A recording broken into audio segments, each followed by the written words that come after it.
We've got the editor of SA Flyer magazine, Guy Leitch. A very good afternoon to you, Guy.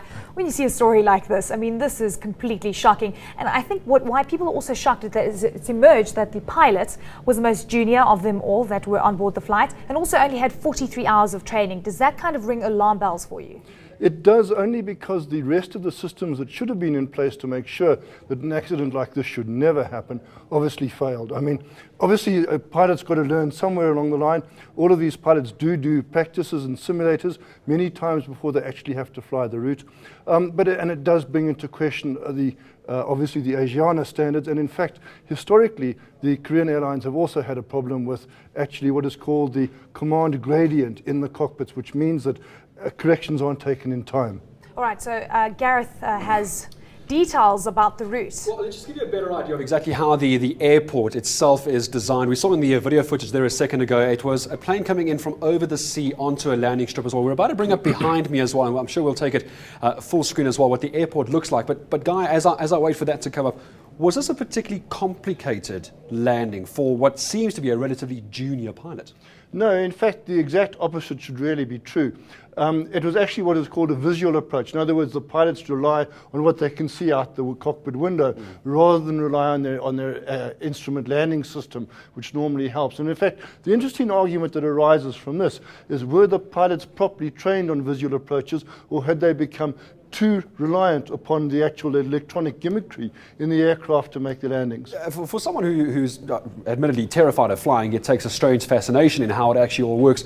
The reports we had was 2 seconds before this impact, the tail hitting the ground itself. That seems like an awful long time to wait for some kind of warning system to kick in, because we understood the approach speed was too low. Surely that becomes a problem much earlier than 2 seconds before. Very much so. An approach goes what is called unstable very early on.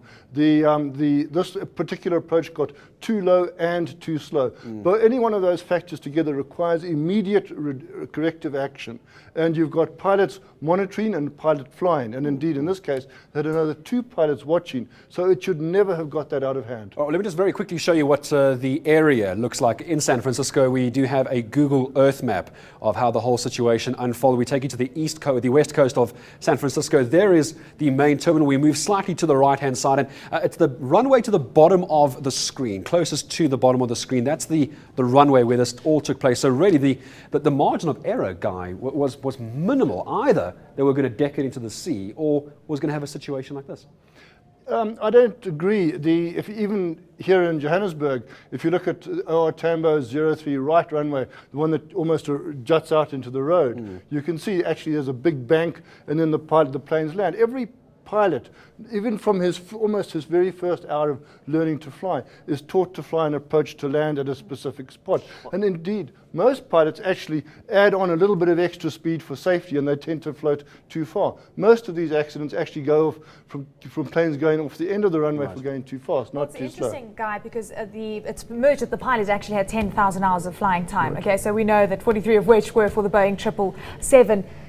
This is the first crash for Boeing 777. Do you think that it's now going to put under the spotlight the systems that you've obviously been discussing throughout the morning? It's not the first crash of a Boeing 777. There was in fact a very similar crash about 3 years ago with British Airways, when in fact the fuel actually froze and blocked the fuel filters, and it crashed short of the runway. And when we saw this one, we thought, I wonder if it's the same thing. However, it wasn't, because the engines were different, and indeed it was actually patently obvious once the basic investigation had come to light to show that the pilots had, as I said, got low and slow. Is this pilot error for you? This is basic pilot error, but it is astoundingly basic pilot error. And what is really of great concern is that the airline's own internal systems did not pick up that this approach was going wrong from very early on. Right.